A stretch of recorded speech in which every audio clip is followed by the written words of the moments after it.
This is Summer Huntington of Steel Mace Vinyasa and FlowShala.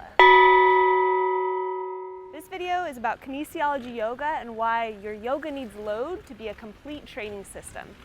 In this video, I'll be breaking down a very common yoga posture or pose called Warrior Two.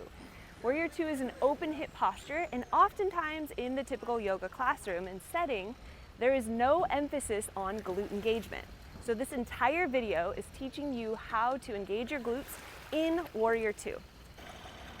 Start in mountain pose with both glutes firing. You can choke up on your mace if you need to start. Take a knee bend, take a big step back with your back leg and establish your footing here. See that your front knee is 90 degrees, knee stacked over ankle. See that your back hip is spiraling in and that your back glute is on. Bring your mace to reverse guard position and straighten the leg. A common misalignment when performing this is to have it be all about the front quad. The back glute is actually the most important area. Press the mace up and overhead, put your mind in your back glute, make sure you have a mind-muscle connection and it is firing, and then perform external rotation with your front knee. Return back to the starting position. Add your power breath.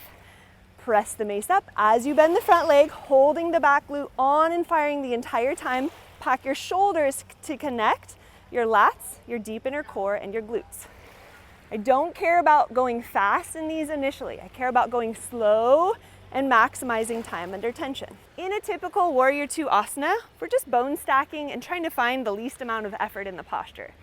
In loaded asana conditioning, or kinesiology yoga, we add the load and we turn everything on from the ground up. So you can actually feel and see the underbutt starting to fire here. Elbow to rib, connect the underbutt and the entire globe of gluteus max and gluteus min. Press your mace up and overhead, fire your back glute like you mean it. And the way to get this to happen is to drive through the outer edge, straighten out the knee completely, and imagine it's like the top of a kettlebell swing. You're pressing your hip into something imaginary in front of you to really get that full activation. So now that you've got that down, try it one more time facing the opposite direction.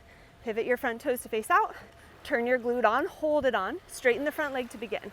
Press and arc your mace up and overhead as you pack your shoulders, tone the back glute a lot.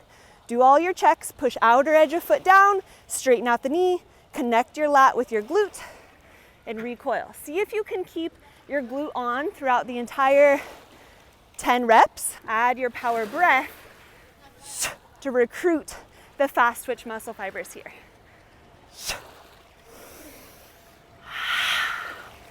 Last one.